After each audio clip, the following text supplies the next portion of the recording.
I'm going to read some poems from a collection I've put together called Spring Head, which dates from 1966 to 2016, so that's 50 years. I started enjoying using words and writing poetry when I was 15, and I'm now 65.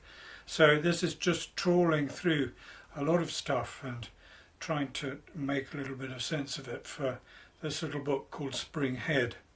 Here's the first poem, the first one in the book, which I wrote very recently, and it's called To Be.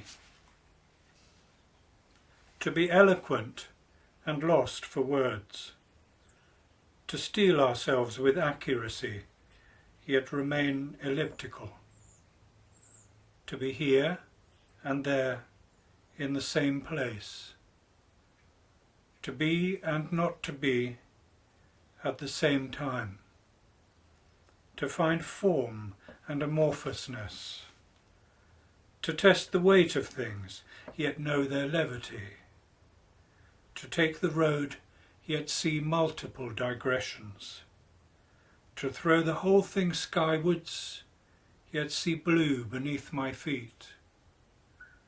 There are languages beyond our words,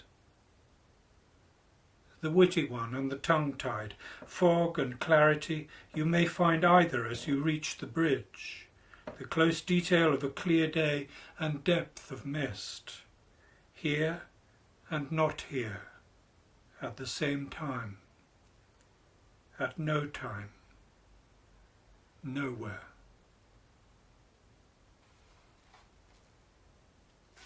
Here's a poem, it's called The Chair, and is somehow about time. The chair.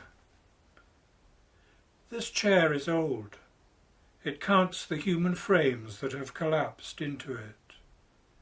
It counts the hands whose palms have lain on the shape of its curled arms, some fully young, some full with age. It knows the changing shape of things and accommodates the changing weight of limbs.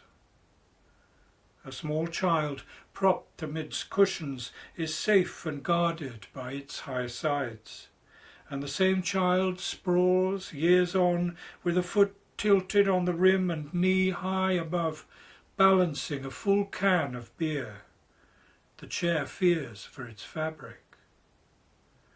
For a decade, a knitter was its guest each night, an elbow bumping the upholstery at every stitch, plain and pearl, plain and pearl. Then the finger tapper with the radio on, rat-tat-tat-tat, minute nail marks, still there in the wood. It loves a reader and understands the attentiveness conveyed through stillness and the quiet turn of each page.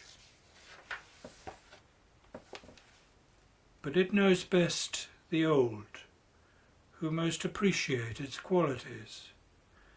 They sit the longest and sleep and are grateful for its supportiveness. They connect with its peculiar features, the depth of the seat and angle of the back. They are padded round with cushions, like a child. This chair was young when my grandmother was born. I give it eyes for today, and it harbours me.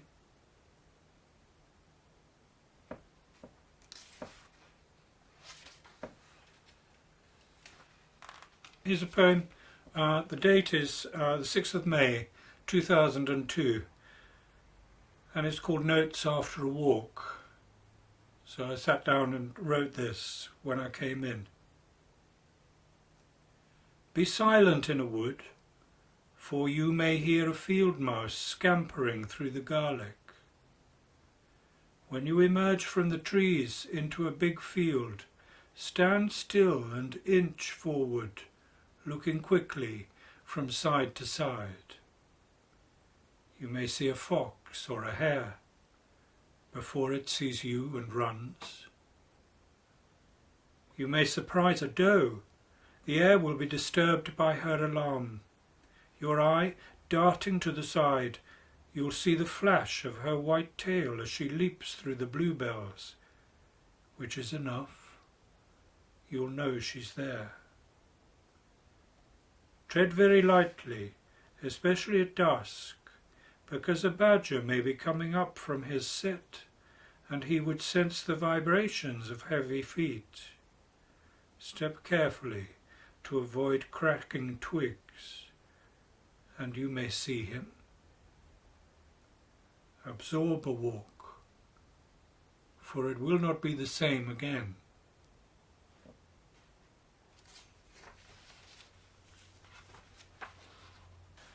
The chalk track. In spring you will see blankets undulating in the free air, so they become hills, beacons, downland, where you may stride with full lungs, and if you are observant, see a little triangle of the sea between two steep slopes. If you sit down, you may hear a field mouse as it rustles through last year's yellow grasses. You may see the lark if you squint and avoid direct eye contact with the sun. He's there and there, against the cloud, against the blue. And you are walking down the chalk track, blue harebells on either side, thinking of books, short haircuts, and the colour of your living room. Your steps overturn a stone or two as you pass, but you will not come this way again, not ever, though the track has been a thoroughfare since men first settled here, and witnessed, even then, the same configuration of hills. You stop at the fork. Should you go left or right? You consult the map and take the wide sweep along the ridge towards Lulworth.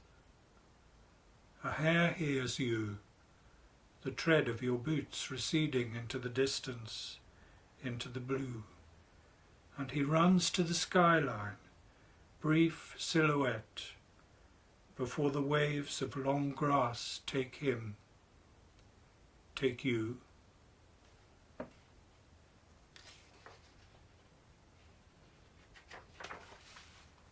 Spring head. You unlace my winter brain in this dandelion coombe. Lift the stones in my head, find the spring. Splash me with known words new spoken. A ragged crow feathers from a treetop, raucous down the dawning valley, and this woodscape whispers me home in your face.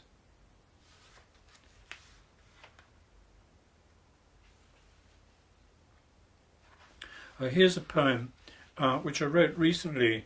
It's called Objectivity, and it was just looking out of the window from our house, just looking down the valley one day back in the summer. Objectivity.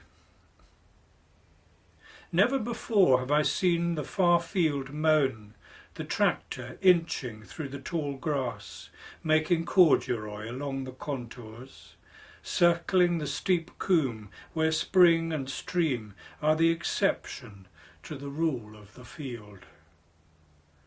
With rain approaching, the busy machines have now swiftly folded the lines, and into the dusk the wrapper gyrates, parcelling the grass, until the field is strewn with black oblongs. First thing I peep out, fine rain obscures the view, yet as I look, it seems that the black bales are moving. Minute by minute, their configuration changes. No men are there, playing chess across the field. Digital dots, one there, one here, one here, one there. And then I see it. A black heifer crops the short grass, and another, a whole herd between the scattered bales, works across the field.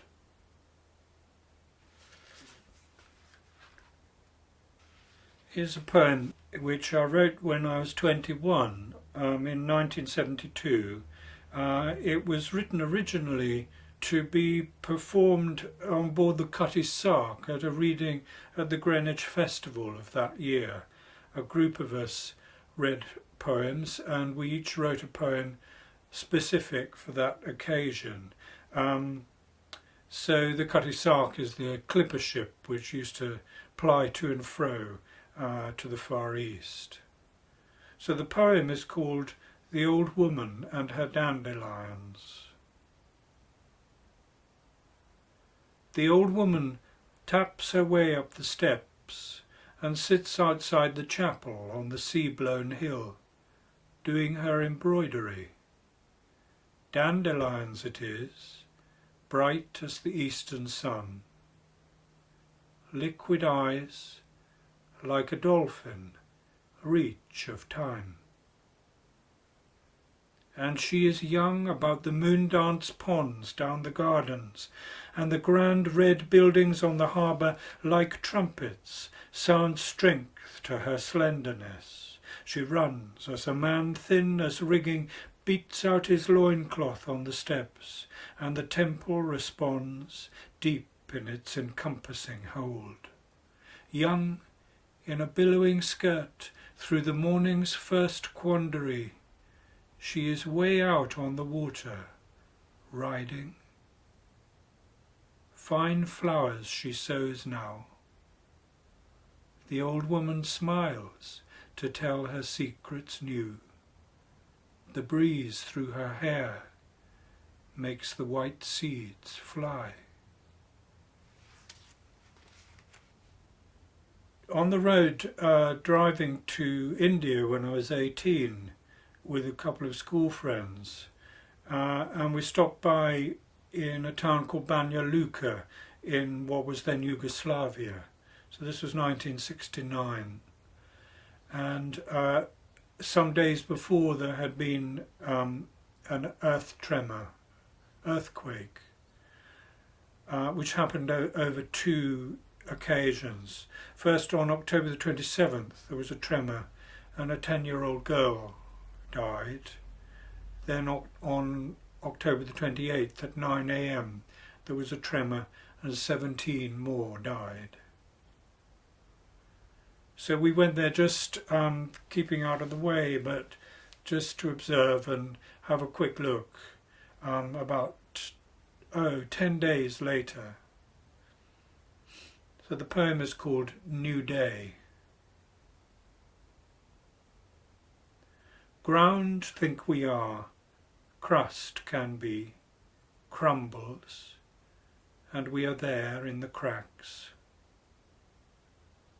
Old woman creeps in from the strutting town to clock-tick peace, fingers her favourite cup. A bicycle tinkles down the alley, plates on the kitchen shelf tinkle, tinkling, dancing, dance and crash, old eyes wide to the ceiling floor, fingers grip the chair, tremble to the latch, and the town is sea-storm battle mad, shriek from the crumpled fabric of their lives. The people stand, dust and their breath, in the winter stillness. The old woman's cup of a moment's past is splinters in the rubble by the upturned chair, and a little child still clutches her shattered doll to her shattered head. Fires play flickers to circles of brittle faces. A mother sobs, and shapes of cracked lives on the blackened sky. Long striving for day. And it comes with a deepening of the rifts in the minaret of Ferhat Pasha. Figures kneel to the cold ground, stamp blood to their feet on the hard ground. The local officials gather at the town hall to think on the new day, when a woman shouts in the street, glances plaster, plunge to the floor, heaving, split, crush, scream, rumble, and dust drifts through the silent town Old woman grips the beam which splintered her, and a row of bottles still sits on a kitchen shelf 3 floors high. People talking begin to move. Someone builds a fire, starts the new day. Ground, think we are. Crust can be. Crumbles. Can we come through?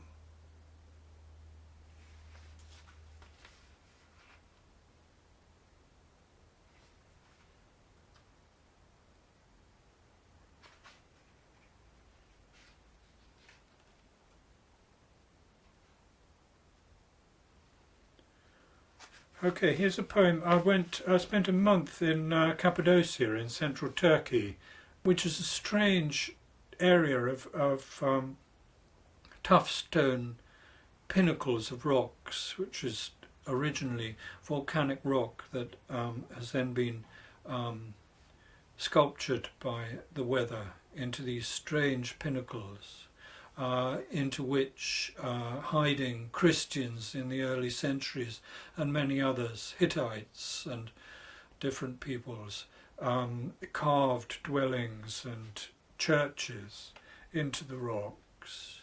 So it's an interesting place to go to. And I wrote some poems when I was there. Here's a poem called Landscape. I came with a box to snap you up, to pack you, and you bat your jest with my very feet. I came to find your seams, to graph a pattern, and you dabble with flies on my lips, you lisp my questions. Dancing man, with all your bald heads and delicate sparrow prints in the dry stream bed, stringless you play. I walk through you, make for a point, come close, and you take out a cliff. Finding an ear hole, I finger in, guess to know the mouth. Way down must come flat ground when I emerge where winter rains would leap. And pigeons on a high knuckle can only coo. Pumpkins, full rumps in the dry soil. Plums, musty and sweet from the bony tree. The mulberry shade up the end bespattered in itself. A hat stained too, hung up, and a horse skull. Wailing crowd is swifts cutting overhead, a line of horsemen on the ridge, vines in the breeze. And then the tired snort of a horse nearby. You juggle with me, opening clear pools, only to scrabble my feet with tiny stones. Yet the farmers know you, girthing their donkeys in benign low barns. The village shakes out its rugs in yards where mapped apricots dry, and with the first sun making red of the dust tipped by prim hooves, comes, in its own spare-worded time, down the steeps, the rut-known paths, to hand-stitched grounds, to pick apples and mend the terraces.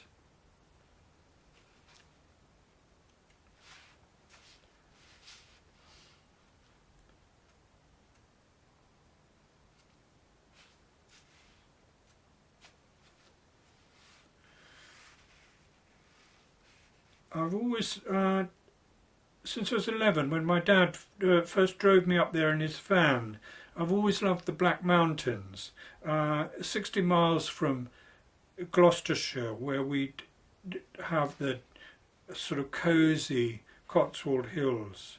And this is the closest place that you can go to, which is rugged, and you have to point up like that to see the horizon.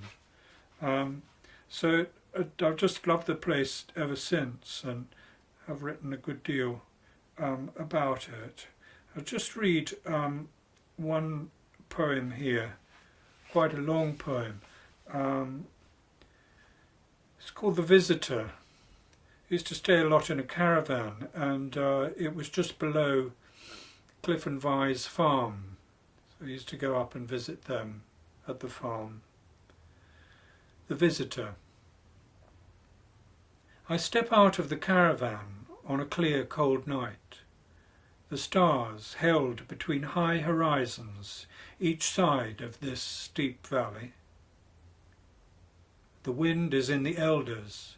A branch squeaks across the caravan roof, and the stream below the lane gives a distant shh. Up the hedge, a sheep coughs like an old man, pneumonia going through the flock. Cliff has been going around the mountain, tucking them in with sacking. I take the track up to the farm. The spikes of a rusting harrow behind the black barn, the big gate opening and closing with a clang. I come into the yard. The cow gives a low moo, and 2 dogs, alert, quiver their noses under the frayed door. I go through to the back and knock. There's a little voice, then Vi opens up. She gives me space to take off my boots, then ushers me to sit close in by the Rayburn. A single bulb gives light. The other side of the fire is Mam, occupying the big bed. She sleeps under her cap, a cat or 2 on the eiderdown for company. Last year around this time, she stood on a chair in the back garden of the bungalow to see if the snow had come. She fell backwards onto concrete and lay the rest of the night until Vi found her. So now she's up at the farm. As Mam snores gently, Vi busies from larder to table, bringing out bread, cheese, jam, cake. And my meal in the caravan? Best forgotten. Vi butters the end of the loaf, then cuts a thick slice, and another, and another. We talk of the old days, when on winter's nights lights would ply to and fro across the valley, from farm to farm. And now they are mostly in ruin. It's hard to live up here, and Vi's bread is hard won. After the sandwiches, she presses me to digestives from the tin kept for best, and then is gone into the cold interior of the house. I hear Mam's breathing, the tick of the clock, and sit, as a century ago, deep in this place. And then a hen scuttles across the corrugated roof above my head, waking the cats, and Vi comes back with a book of texts and sayings for me to see. Cliff is still out on the mountain, saving his sheep, when there's a knock, abrupt and hard, meaning business. Mam jolts in her sleep, and the cats scarper. Once again, Vi goes to the door, and a man appears in a smart black coat, stooping under the low ceiling of the lean-to. With his coat folded on the settle, he comes into the light in a fine brown suit. A shaking of hands and a chair brought forward. Vi gestures for me to stay, her hands in mid-air, seeming to tuck me in. She makes the man's tea. He's not a minister. The doctor, perhaps. He seems used to making visits. His robust shoes are still tidy after the track. How is this?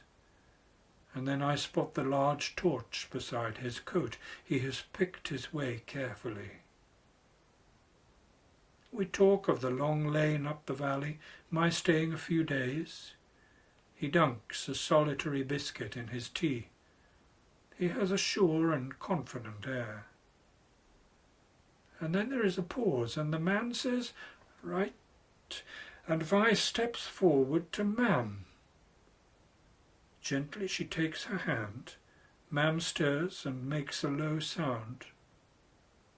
Then the man brings out a black case from behind his chair. "This is the doctor. I should surely leave." But Vi gestures to me again, and the man sets his case on the table.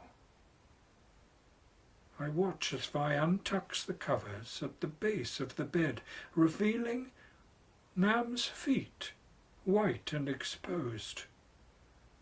The case is opened, showing a fine set of steel tools. This is the chiropodist, come to trim Mam's feet. With clippers and files he proceeds, with no word from Mam, up the other end. A firm but gentle gouge here, a sanding there, he goes about his quiet work, and then when all is done, he brings out a dainty pan and brush to tidy up the parings. A little ritual has been performed. If Mam is pleased, we will not know. Her feet tucked in, she breathes deeply again, and the cats return.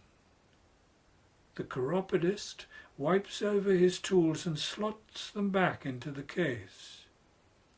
He snaps it shut, and within a minute has donned his coat, switched on the broad beam of his torch, and disappeared into the night. Vi replaces his chair against the wall, and the hen patters on the roof above. As I begin to pull on my boots, Vi gathers plates and cups and saucers, and with a bright voice affirms, "God lives among the pots and pipkins." I thank her profoundly and step out into the night. I have no light, so tread carefully through the yard, and as I descend the track, a weak beam sweeps the clear air. I look up, and high on the mountain, Cliff is still at work, tending his sheep.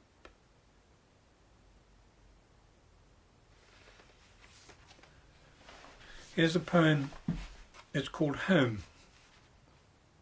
We've lived in a terrace cottage on the top of a hill for 29, nearly 30 years. I worked hard to be here, so I appreciate it. And in a way, this poem is about a love of place, home. In the house, our rooms sit in stillness, till we come home, till tea, till talk. The bathroom light needs fixing, there's no kindling in the shed, and you put snowdrops on the mantelpiece, with music as an enlacer of the air, our tune, the new moon, lucky to see without glass, touching the roof where moss rolls off in winter, lands on the gravel by the back door. And you put tulips in a jug beside the bookcase. Finding the place called home, the dug ground, waiting for spuds, the still waiting chairs, the little window with the honeysuckle, the peace with the breeze entering beside the bed in summer, where the kestrel has pinpointed its place somewhere between here and the far ridge. And you wore roses in your hair all day. The memory held in this valley, layer on layer, seer and sayer, leader and delayer, the racy one, the meditator, the still small palm of a moment, held, beheld, and cherished as the year wears on. The threadbare knees of November, the leaves already turning into humus. And what will be the outcome? The grey ocean, as far as the eye can see from this headland, where a held hand is an unfathomable comfort, a fragile affirmation of the flesh, the fresh air. Who cares? Take the last gasp and hurl it so its particles are caught in the sunshine and there is an end to it. an end as remarkable as the primrose is by the stile, the cowslips in the field, the roses you've placed by the window, an end suspended by the breathing world, the turn, the tune, the music of the woods, the tap, the tip, the hem thrown wide, the embellished season, the snowdrops rolled in moss, the gem of clasping here and now.